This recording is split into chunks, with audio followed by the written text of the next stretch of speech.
नमस्कार, ये लाइव हिंदुस्तान का न्यूज रूम है और मैं हूं आपके साथ मयंक और आज फिर से हमारे साथ मौजूद हैं हमारे सहयोगी दिव्यांशु सिंह। गाजा को लेकर के हाल फिलहाल में जो कुछ भी चीजें चल रही हैं उसको ध्यान में रखते हुए आपको बता दें कि अमेरिका ने जो शांति प्रस्ताव लेकर के आए हैं वो तो एक अलग मसला है, लेकिन उससे इतर गाजा में बहुत कुछ चल रहा है। समुद्र फ्लोटिला जो एक जहाज था वो स्पेन से निकला और इसके बाद उसे इजरायली सेना ने रोक दिया और गाजा में दाखिल नहीं होने दिया।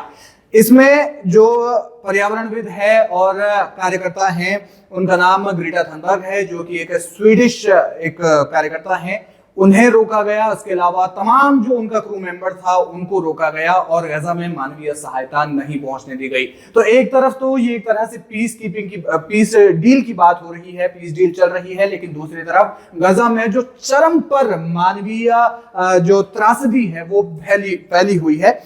इसे लेकर के हम कुल मिलाकर के चर्चा करेंगे। दिव्यांशु, समुद्र फ्लोटिला को जिस तरीके से रोका जाता है, उसके बाद उसके क्रू को या तो वापस भेजने की धमकी दी जाती है और नहीं तो फिर अरेस्ट करने की जो है बात कही जाती है, लेकिन उन्हें गाजा में मानवीय सहायता दाखिल करने नहीं दी जाती। क्या कुछ कहना चाहेंगे सर? देखिए मयंक, ये लगातार जो प्रयास था, इसके पहले भी हमने देखा था किस तरीके से ग्रेटा की तरफ से प्रयास किए गए थे। हालांकि उस दौरान भी जो इजरायली नेवल फोर्सेस थी उन लोगों ने बीच समुद्री रास्ते में ही गाजा से पहले ही उन्हें एस्कॉर्ट कर लिया था और उसके बाद कुछ देरी तक उन्हें हिरासत में रखा गया। उसके बाद उन्हें बाकायदा वापस भेज दिया गया। इसको लेकर भी इसराइल की बहुत निंदा की गई थी। लेकिन अब जो जिस समुद्र फ्लोटिला की आप बात कर रहे हैं उससे लेकर भी अब तमाम देशों में, चाहे वो यूरोप के देश हों, चाहे खुद कहीं ना कहीं आप ब्रिटेन को ले लें, अमेरिका को ले लें, इसके अलावा इसराइल के अंदर भी कहीं ना कहीं इस चीज़ को लेकर देखा जा रहा है कि आखिरकार जो मानवीय सहायता है उसे क्यों नहीं पहुंचने दिया जा रहा है। उसमें ना तो कोई सैनिक है, ना कोई ऐसे लड़ाके हैं किसी देश के जो आके, यानी हमास की तरह कोई और नहीं है कि जो नेतन्याहू की सेना या फिर प्रधानमंत्री बेंजामिन नेतन्याहू के देश को हानि पहुंचा सकते हैं। वो सिर्फ इस मकसद से जा रहे थे ताकि जो त्रासदी है जिसका आपने जिक्र किया अपने पॉइंट में, उन्हें कम से कम कुछ हद तक कम किया जा सके। हालांकि इतना भी कम नहीं किया जा सकता क्योंकि बहुत बड़े पैमाने पर है। फिलहाल जो देश हैं उनमें तुर्की, इटली, स्पेन, इसके अलावा तमाम दूसरे देश भी हैं। वहां पर जो है वो कहीं ना कहीं प्रदर्शन चल रहे हैं। वहां के नागरिक लगातार अपने जो शासक हैं उनसे मांग कर रहे हैं कि भाई कुछ तो करो, क्योंकि बहुत लेट हो चुका है। और अब जबकि जो मानवीय सहायता है उसे भी लेकर अगर ग्रेटा पहुंच रही है वहां पर, तो उन्हें भी एस्कॉर्ट कर लिया जाता है, उन्हें रोक दिया जाता है। दर्जनों की संख्या में जहाज थे इस बार, लेकिन सबको रोक दिया गया। इस बार उम्मीद जताई जा रही थी कि कहीं ना कहीं इटली की तरफ से नेवल फोर्सेस को भेजा गया था। हालांकि जैसे ही वो रवाना होते हैं उसके बाद प्रधानमंत्री जॉर्जिया मेलोनी की तरफ से एक आदेश जारी किया जाता है और उन्हें वापस बुला लिया जाता है। उसके बाद जो इटली के लोग हैं, जो वामपंथी विचारधारा के लोग हैं, उनकी तरफ से इसको लेकर जबरदस्त हिंसा भी देखने को मिलती है। और वे साफ कहते हैं कि अगर आप अमेरिका और इसराइल के सामने दब रही हैं या उनमें कोरिलेशन बनाने की कोशिश कर रही हैं, उन्हें एक तरीके से आप फेवर दे रही हैं अपनी तरफ से, देश की तरफ से, तो ये गलत है। अब जो तुर्की के राष्ट्रपति हैं अर्दोगान, उनकी तरफ से इस कार्रवाई को आतंकी कार्रवाई कहा गया है। और इसके अलावा तुर्की की तरफ से 45 ऐसे जहाज हैं जो नागरिक जहाज हैं वो रवाना हो चुके हैं। बाकायदा वो तस्वीरें आप हमारे ठीक बगल में देख पा रहे हैं किस तरीके से जो वहां के तुर्की के लोग हैं वो उसमें सवार होकर फिलिस्तीनी झंडा, तुर्की के झंडे को लगाकर लहराते हुए और गीत गाते हुए बाकायदा वो गाजा की तरफ रवाना हो चुके हैं। और अब दिलचस्प ये हो जाता है कि जिस तरीके से इसराइल के खिलाफ माहौल चल रहा है, हर देश में कहीं ना कहीं जो आसपास के इस्राएली सीमा से सटे हुए देश हों, चाहे इसके अलावा खुद इटली की, जैसे मैंने बात की, वहां की जो प्रधानमंत्री हैं जॉर्जिया मेलोनी, इनकी सरकार के लिए भी बहुत ज्यादा दिक्कतें खड़ी हो रही हैं क्योंकि जिस हिसाब से ये प्रदर्शन अब हिंसक रूप ले रहे हैं। लेकिन उनकी तरफ से कहा जा रहा है कि देखिए, अगर आप किसी भी तरीके से देश में हिंसा फैलाते हैं, आगजनी करते हैं, पथराव करते हैं, जो टूट फूट होगी, जो हिंसा से जो नुकसान होगा वो आपका होगा, आपको ही टैक्स भर के वापस से जमा करना पड़ेगा। लेकिन आप इसको बंद करिए, क्योंकि आपके कहने मात्र से मैं ऐसा कुछ नहीं कर सकती, क्योंकि जो कागज पे चीजें हैं वो जमीन पर नहीं है, और जो जमीन पर नहीं है उसे मैं मान्यता नहीं दे सकती। बिल्कुल। और ये पहली बार नहीं है जब इजराइल ने इस तरह की कार्रवाई की हो। इससे पहले ग्रेटा थनबर्ग एक बार और जो है उस वक्त वो अकेले जहाज को लेकर के निकली थी, कुछ दिनों का उन्हें समय लगा था, और उसके बाद वो जिस तरीके से फिलिस्तीन पहुंची, माफ कीजिएगा गाजा पहुंची, और पूरे हुजूम के साथ में ऐसा लगा था कि पूरी इंटरनेशनल मीडिया उसको कवर कर रही थी, और उस वक्त ऐसा लगा कि ग्रेटा थनबर्ग जो है वो कुछ राहत जरूर देंगी, लेकिन उस वक्त भी ऐसा नहीं हुआ। इसराइल ने उन्हें डिटेन कर लिया, कुछ देर उन्हें हिरासत में रखा और उसके बाद उन्हें उनका जो जहाज था उसे गजा में नहीं पहुंचने दिया गया और उसे वापस से छोड़ दिया गया। लेकिन आप देख सकते हैं कि किस प्रकार से ये जो पूरा प्रपंच में इसको कहूंगा कि रचा जा रहा है, कि आप ये समझ सकते हैं कि पहले एक तरफ अमेरिका के साथ में पीस डील होती है कि आप फिलिस्तीन में, माफ कीजिएगा, गजा में आप जो है वो पीछे हटेंगे, सिर्फ बफर जोन तक रहेंगे और उसके बाद, लेकिन आप दूसरी तरफ जब गजा में जमीनी हकीकत को देखते हैं तो ये दिखता है कि आईडीएफ ने अपने जो ऑपरेशन है वो और ज्यादा तेज कर दिए हैं। इतने तेज कर दिए हैं कि आज ही इजराइल काट्स जो है वो इजरायली रक्षा मंत्री, उन्होंने बाकायदा एक्स पर एक बयान जारी करके कहा है कि उन्होंने गजा को 2 हिस्सों में बांट दिया है क्योंकि उनके बीच में जो नेटजरिन कॉरिडोर है उस पर इजराइल ने कब्जा कर लिया है। तो ये जो दो तरफा खेल चल रहा है वो अपने आप में कहीं ना कहीं एक कह सकते हैं कि चिंताजनक है या फिर दयनीय स्थिति में पहुंच चुके हैं गजावासी। देखिए मयंक, वो तो बिल्कुल है, क्योंकि 2 सालों से ये लगातार त्रासदी चल रही है, एक तरीके से नरसंहार जिसे बार बार कहा जा रहा है कि इसराइल की तरफ से जिस हिसाब से बमबारी हो रही है, जिस बड़े पैमाने पर गजा को बर्बाद कर दिया गया है, और रहने के लिए कमोबेश वहां पर कोई स्थान ऐसा बचा नहीं हुआ है। इससे भी अहम ये हो जाता है कि जिस तरीके से अब गजा के लिए आवाज उठने लगी है, मैंने पिछले अपने उसमें भी कहा था, डिस्कशन में जब आपने सवाल किया था कि तुर्की जिस हिसाब से आक्रामक हो रहा है, उससे ये उम्मीद जग रही है कि क्या आने वाले समय में तुर्की किसी प्रकार से एक्शन ले सकता है सैन्य। लेकिन जो पिछले दिनों में हमने देखा भी है, पिछले सालों में देखा है, कुछ रवैये भी देखे हैं अर्दोगान के, उस हिसाब से ऐसा कुछ प्रतीत नहीं होता। क्योंकि अगर आपकी तरफ से 45 से ज्यादा जो नावें हैं नागरिकों को लेकर वो रवाना होती हैं गजा की तरफ, तो इससे अच्छा होता कि आपकी नेवल फोर्सेस जाती, आपके सैनिक जाते। अगर आपको जमीन पर कोई एक्शन लेना है, वास्तव में फिलिस्तीन की लड़ाई आप लड़ रहे हैं, जैसा कैमरे पर बार बार वो कहते हैं, तो आपको चाहिए कि आप अपनी सेना को उतारिए। लेकिन आप चाहते हैं कि सेना नहीं उतरेगी, क्योंकि सेना अगर उतरी तो सीधी जंग हो जाएगी, और जंग शायद अमेरिका के दबाव के कारण ऐसा तुर्की कर भी नहीं सकता, क्योंकि अमेरिका और इसराइल दोनों, माफ कीजिएगा, तुर्की और इसराइल दोनों अमेरिका के दोस्त हैं और अमेरिका के कहने पर ही दोनों कदम अपने रखते हैं। तो यह भी सवाल उठता है कि कैमरे के पीछे क्या कोई और रणनीति होती है। अर्दोगान की तरफ से बार बार भाषणों में आतंकवादी करार दिया जाता है, आतंकी घटना कही जाती है इसराइल की तरफ से, जो कुछ भी होता है। लेकिन दूसरी तरफ जैसे ही बात आती है कि फिलिस्तीन के लिए आवाज उठाइए, फिलिस्तीन के लिए सैनिक उतारिए, तब बाकी के अरब देश भी चुप्पी साध लेते हैं।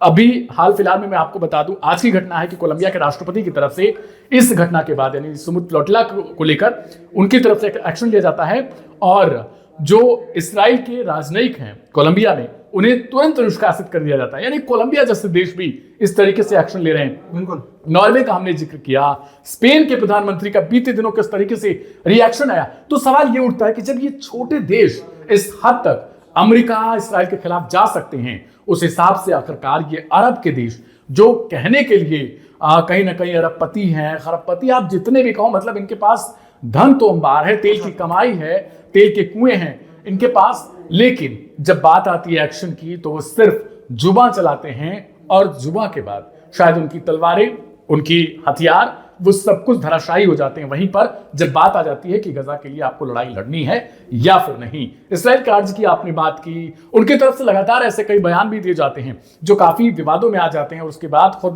कई बार हमने देखा है कि प्रधानमंत्री बेंजामिन नेतन्याहू की तरफ से उसे या तो कहीं ना कहीं पीछे हटा जाता है उस कदम को लेकर, या फिर जिस तरीके से आक्रामक नेतन्याहू रहते हैं उस दौरान इसराइल कार्ड्स भी इसी तरीके के बयान देते रहते हैं। गजा को लेकर शांति प्रस्ताव पर कल भी हमने चर्चा की थी, तो वो शांति प्रस्ताव को लेकर भी कहीं ना कहीं अपने आप में बहुत बड़ा सवाल खड़ा हो रहा है कि अगर उन मांगों में आखिर हमास के लिए क्या जिक्र है, फिलिस्तीन देश के लिए क्या है, उस राष्ट्र के लिए क्या है, जिसे अभी हाल फिलहाल में बहुत सारे देशों ने एक साथ मान्यता देने की कवायद शुरू कर दी थी, अरब के देश आवाज उठा रहे थे, तो उस फिलिस्तीन का जिक्र नहीं है। इसको लेकर लाइव हिंदुस्तान ने अपने तमाम जो वीडियो भी कवर किया उसे भी आप जाके देख सकते हैं कि भाई फिलिस्तीन के लिए जो 3 मुस्लिम देश हैं, जिसमें बात हमने की थी कतर की, तुर्की की और इसके अलावा पाकिस्तान की या फिर मिस्र की, तो इन्होंने इसके खिलाफ विरोध तो जताया है, लेकिन कहीं ना कहीं इनका जो विरोध है वो उस पैमाने पर अमेरिका के लिए नहीं है। बिल्कुल, देखिए, और कारण भी है उसके पीछे। देखिए, मुस्लिम राष्ट्रों के साथ में आप अरब देशों का पूरा वो जो खिताब देखेंगे तो उसमें सबसे बड़ी बात यह है कि कोई भी देश के पास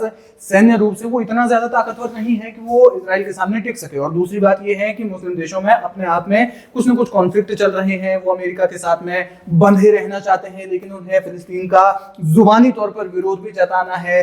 तुर्की की हम बात कर रहे हैं, वो इसलिए कर रहे हैं क्योंकि एर्दोगान जो है वो मुस्लिम दुनिया का खलीफा बनना चाहते हैं, जबकि दूसरी ओर सऊदी अरब जो है वो अपने आप को पारंपरिक नेता मुस्लिम दुनिया का मानता है। और जो भी कभी भी आपने देखा होगा, पहले ऐसी तमाम घटनाएं हैं जब एक बार पाकिस्तान के जो पूर्व प्रधानमंत्री थे इमरान खान, जब उन्होंने भी ओआईसी के सामने, Islamic organisation of Islamic cooperation के सामने, जब एक दूसरे मुस्लिम जो ऑर्गेनाइजेशन की मांग उठाई थी, तो इसके बाद उनका भी विरोध जताया था। हालांकि उनका सिर्फ समर्थन तुर्की नहीं किया था।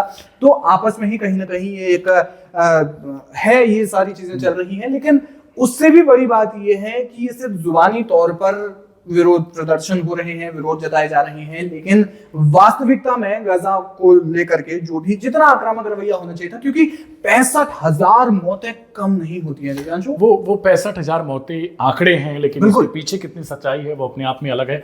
हमारे एक व्यूवर ने कल के डिस्कशन पे लिखा था कि ये 6 लाख से भी ज्यादा है। शायद हो सकता है वो उनकी सोच को ठीक है, उनका भी सम्मान है कि उन्होंने किस तरीके से कहा। बाकी के भी व्यूवर्स लगातार कमेंट कर रहे हैं। मैं चाहूंगा कि आप लोग भी सवाल अपने पूछते रहिएगा। बाकी आगे भी जब हमारे साथ कोई और गेस्ट जुड़ेगा तो उससे भी हम सवाल करेंगे आपके सवाल को। लेकिन जिस बात का आपने जिक्र किया कि कोई भी मुस्लिम देश इतना ताकतवर नहीं है, तो इसके जवाब में ये है कि देखिए, तुर्की और मिस्र की सेना अपने आप में बहुत बड़ी सेना है। और शायद इस्राइल अगर अकेले लड़ना चाहे तो वो तुर्की से नहीं भिड़ सकता।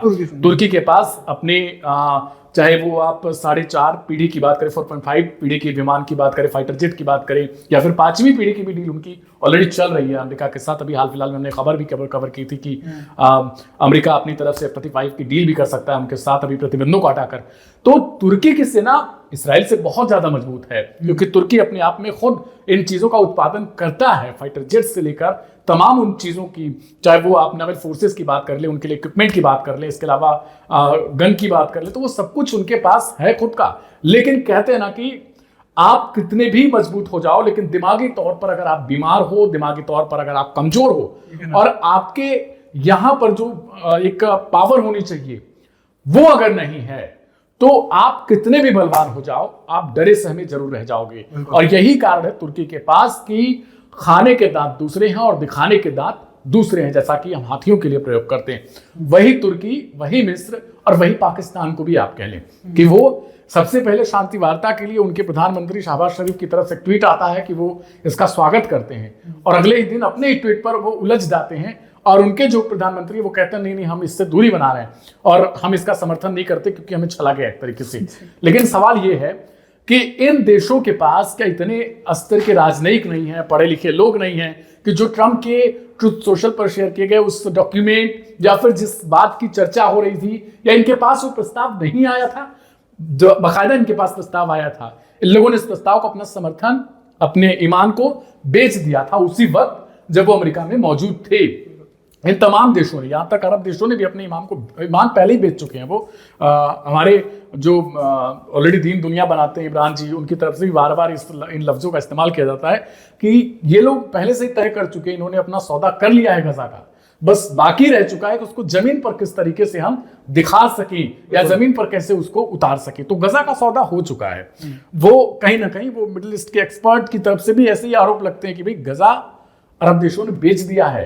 अब सवाल यह है कि अमेरिका जिस तरीके से चाहता है, क्या उस फॉर्मेट में इसराइल के हाथ लगेगा या अमेरिका के हाथ लगेगा, क्योंकि ट्रंप ऑलरेडी इच्छा जता चुके हैं कि मुझे गजा चाहिए और नेतन्याहू जीतकर मुझे देने वाले हैं। तो अब यही सवाल खड़ा होता है कि देखिए, इनके फोर्सेस तो ताकतवर हैं। अगर आप कहें ईरान अकेला जब भिड़ जाता है, ईरान अपने आप में इतनी बड़ी शक्ति बन चुका है अभी फिलहाल की, अगर अब मैं आपको बात करूं जो 12 दिन का आपने युद्ध देखा था, अगर आप, हो सकता है कि आप ईरान से ताल्लुक इस तरीके से नहीं रखते हो, आपकी प्रतिक्रिया इसराइल के प्रति ज्यादा हो, आपकी दिलचस्पी, लेकिन आपको तब भी मानना पड़ेगा कि ईरान ने जिस तरीके से उन 12 दिनों की युद्ध में अपनी काबिलियत दिखाई थी, उस हिसाब से आप सोचे कि जब ईरान कर सकता है अकेला, तो क्या तुर्की, मिस्र, सऊदी अरब, जो ऑलरेडी F-16 वगैरह रखते हैं ये लोग, सऊदी अरब वगैरह के पास भी ऐसे विमान हैं, अमेरिका से ही है, लेकिन कहते हैं ना कि जब नचाने वाला एक ही हो तो नाचने वाले आपस में कैसे भिड़ सकते हैं। बिल्कुल। वही हाल है कि ट्रम्प नचा रहे हैं और ये लोग नाच रहे हैं। बिल्कुल। और पाकिस्तान की तो खैर हमें बात भी नहीं करनी चाहिए इस मामले में। पाकिस्तान की कोई औकात भी नहीं है, उसकी कोई बिसात भी नहीं है, वो सिर्फ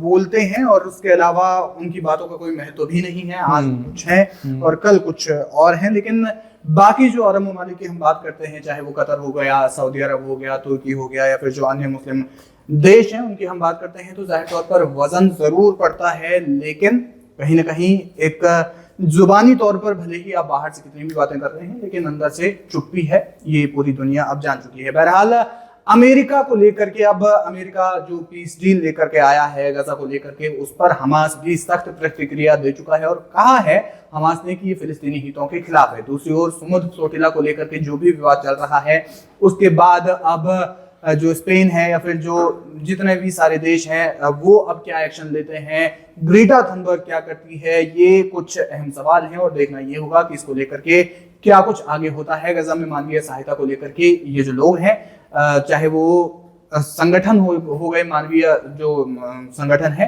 या फिर बात की जाए जो अन्य देश जो इस वक्त इजराइल के खिलाफ नामबंद हो रखे हैं, वो क्या एक्शन लेते हैं, ये देखना अहम होगा। बहरहाल लेकिन आपको बता दें कि समुद्र फ्लोटिला पर लाइव हिंदुस्तान की एक रिपोर्ट है, आप वो जरूर देखिए। हमें दीजिए इजाजत। मेरा नाम है मयंक गौड़, मेरे साथ हैं दिव्यांशु सिंह। नमस्कार। This is the Israeli Navy.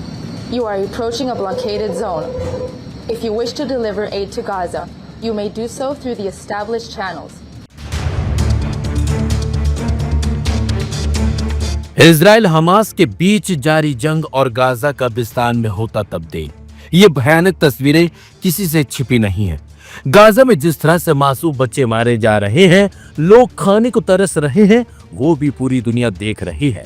हैरानी की बात तो यह है कि गाजा में मदद पहुंचाने के लिए कई देश आगे आए और मदद करने की उन्होंने काफी कोशिश की, लेकिन इजराइल के विरोध के चलते उनको पीछे हटना पड़ा है। इसी बीच ग्लोबल फ्लोटिला भी गाजा की मदद के लिए निकले, जिन्हें तुर्की, इटली जैसे देशों की सैन्य मदद भी मिली, लेकिन गाजा पहुंचने से पहले ही इजरायली सेना ने इन्हें रोक लिया। इसके साथ साथ इसमें सवार एक्टिविस्टों को भी हिरासत में ले लिया गया है।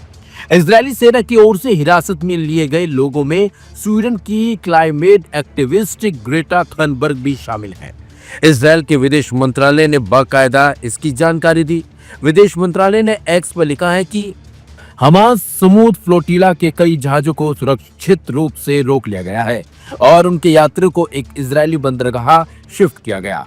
मंत्रालय ने यह भी जानकारी दी है कि ग्रेटा और उनके दोस्त सुरक्षित और ठीक हैं।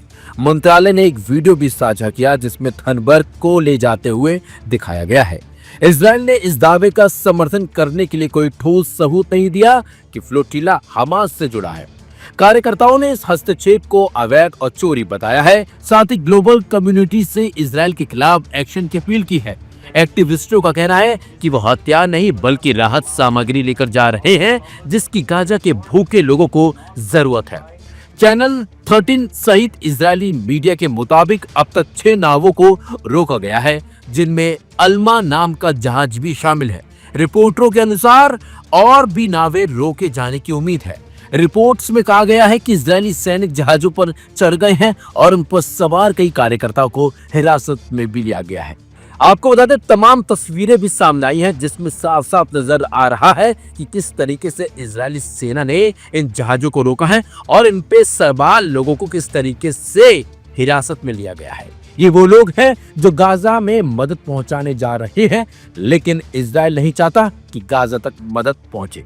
चलिए अब आपको बताते हैं कि फ्रीडम फ्लोटिला है क्या। तो आपको बता दें, फ्रीडम फ्लोटिला सेकंड को 2010 के गाजा फ्रीडम फ्लोटिला के नए वर्जन के रूप में 2011 में लॉन्च किया गया था। अंतर्राष्ट्रीय कार्यकर्ताओं और गैर सरकारी संगठनों के गठबंधन से बने इस फ्लोटिला का मकसद गाजा पर इजराइल की नाकाबंदी को तोड़ना और मानवीय सहायता पहुंचाना था। हालांकि अब तक कोई भी फ्लोटिला गाजा पहुंचने में कामयाब नहीं हो पाया है और ये नया फ्लोटिला भी इसी मकसद से गाजा जा रहा था, लेकिन इजरायली सेना ने गाजा पहुंचने से पहले ही इसे रोक दिया। तमाम तस्वीरें सामने आई हैं और एक तस्वीर ऐसी भी है जिसमें साफ साफ इजरायली जो सेना है वो एक मैसेज दे रही है और साफ बोल रही है कि नावों को रोक दिया गया है और आगे नहीं जाने दिया जाएगा। अब ऐसे में सवाल यही उठता है कि गाजा तक मदद पहुंचेगी तो कैसे पहुंचेगी, और क्या इटली और तुर्की जैसे देश जो मदद कर रहे थे फ्लोटिला की वो अब कुछ करेंगे या फिर नहीं, ये भी एक बड़ा सवाल है।